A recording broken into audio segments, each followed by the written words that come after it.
Good morning students. आज हम देखेंगे गॉस के नियम के अनुप्रयोग, एप्लीकेशंस ऑफ गॉसेस थ्योरम। इसके अंतर्गत हम पढ़ेंगे 5 अनुप्रयोगों के बारे में। तो पहला अनुप्रयोग प्रारंभ करते हैं। पहला अनुप्रयोग है अनंत लंबाई के एक समान आवेशित सीधे तार के निकट वैद्युत क्षेत्र की तीव्रता। Electric field near a uniformly charge straight wire of infinite length. तो हम मान लेते हैं, माना हमारे पास अनंत रूप से आवेशित एक तार है जिस पर आवेश Q है। इस पर आवेश Q है। अब इस पर आवेश Q उपस्थित होने के कारण इसके चारों ओर वैद्युत क्षेत्र होगा। तो हम इसके वैद्युत क्षेत्र का गॉस पृष्ठ खींच लेते हैं।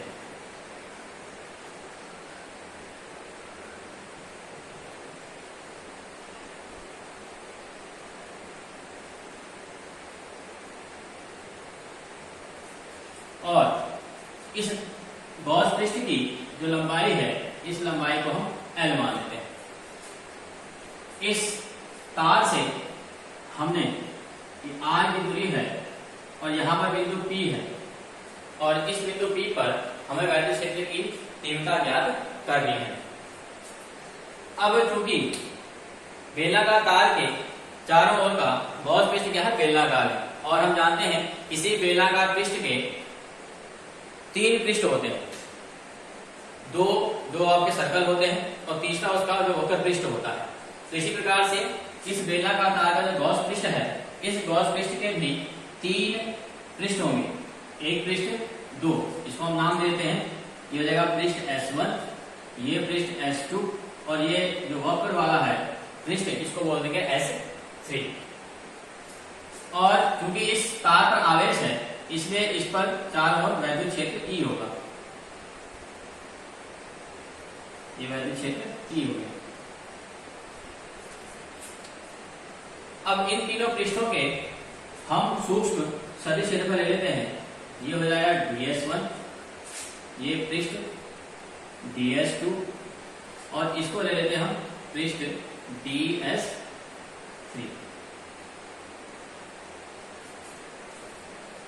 अब हमें इस बेलनाकार पृष्ठ के लिए वैद्युत क्षेत्र की तीव्रता ज्ञात करनी है गॉस के प्रमेय का प्रयोग करके। तो सबसे पहले क्योंकि गॉस का प्रमेय जो है वो फ्लक्स के ऊपर है, इसलिए हम इन तीनों पृष्ठों के वैद्युत फ्लक्स की गणना करेंगे। तो सबसे पहले प्रारंभ करते हैं पृष्ठ DS1 से। तो पृष्ठ DS1 से गुजरने वाला वैद्युत फ्लक्स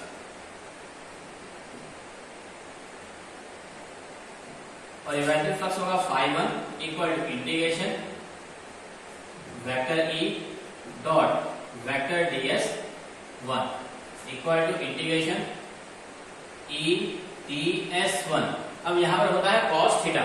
अब अगर आप इस पृष्ठ में देखेंगे तो इस पृष्ठ की डायरेक्शन बाहर की ओर को है और जो वैद्युत क्षेत्र है वह लंबवत है। अगर आप इसको देखेंगे तो जो सदिश क्षेत्रफल है वो वैद्युत क्षेत्र E के परस्पर क्या है, लंबवत है। तो इसलिए जो एंगल होगा यहाँ पर वो हो जाएगा cos 90 और हम जानते हैं cos 90 की वैल्यू 0 होती है, इसलिए पृष्ठ DS1 से होकर गुजरने वाला वैद्युत फ्लक्स 0 हो जाएगा। ठीक इसी प्रकार से पृष्ठ DS2 के लिए निकालेंगे वैद्युत फ्लक्स। तो पृष्ठ DS2 से गुजरने वाला वैद्युत फ्लक्स ये हो जाएगा φ2 equal to integration vector E dot vector DS2 equal to integration E ds2 cos। अब यहाँ पे अगर आप देखेंगे तो यहाँ भी जो वैद्युत क्षेत्र है वो पृष्ठ के लंबवत डायरेक्शन में है, तो इसलिए ये रहेगा cos 90। तो ये फ्लक्स φ2 भी आपका 0 हो जाएगा। इसके पश्चात एवं पृष्ठ DS3 से होकर जाने वाला वैद्युत फ्लक्स ये हो जाएगा φ3 equal to integration vector E dot vector DS3 integration E ds3 cos। अब यहां पर अगर आप देखेंगे तो जो पृष्ठ की डायरेक्शन है ds3 की और जो वैद्युत क्षेत्र की डायरेक्शन है वो सेम डायरेक्शन में है, और जब दो वेक्टर समान दिशा में होते हैं तो वहां जो एंगल होता है उसके लिए एंगल 0 डिग्री हो जाएगा। और हम जानते हैं cos 0 की वैल्यू 1 होती है, इसलिए फ्लक्स फाई 3 इक्वल हो जाएगा इंटीग्रेशन e ds3। अब क्योंकि इस पृष्ठ के पर समान रूप से आवेश q है और वैद्युत क्षेत्र का मान समान रहेगा, इसलिए e को हम बाहर ले लेंगे, तो e इंटीग्रेशन ds3। अब ये हो गया सूक्ष्म जो पृष्ठ है ds3, इंटीग्रेशन मतलब इस संपूर्ण पृष्ठ का क्षेत्रफल हो गया। अब अगर हम ds3 पृष्ठ को देखें, इंटीग्रेशन ऑफ ds3 का मतलब हो गया संपूर्ण पृष्ठ s3 का क्षेत्रफल, और S3 जो है आपका वक्र पृष्ठ है, और हम जानते हैं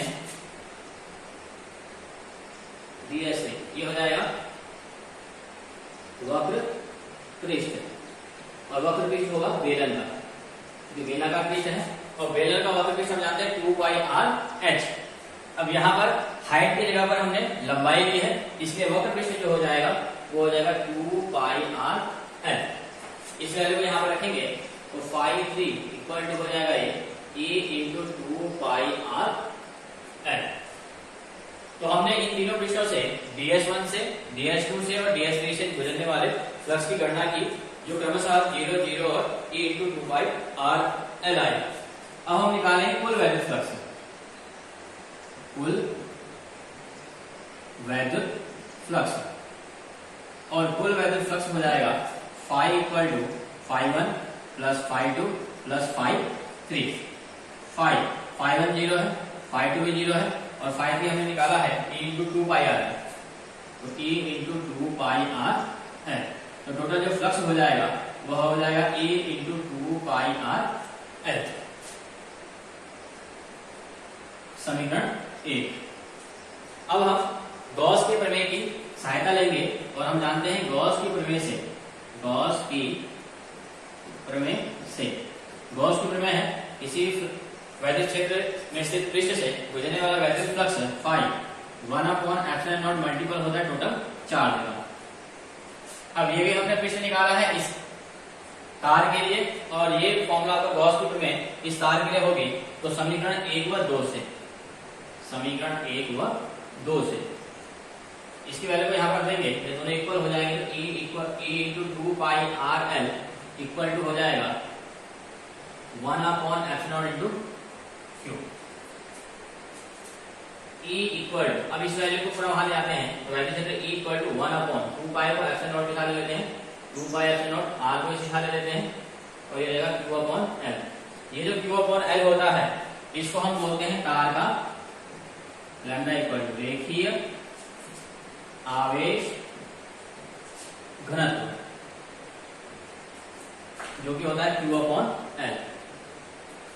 इस q/l को हम तार का रेखीय आवेश घनत्व कहेंगे लैम्डा, तो इसलिए हम वैल्यू रखेंगे लैम्डा की, तो वैद्युत क्षेत्र E इक्वल हो जाएगा 1/2πε0r इंटू लैम्डा। यह लिख सकते हैं E इक्वल टू 1/2πε0 λ/r।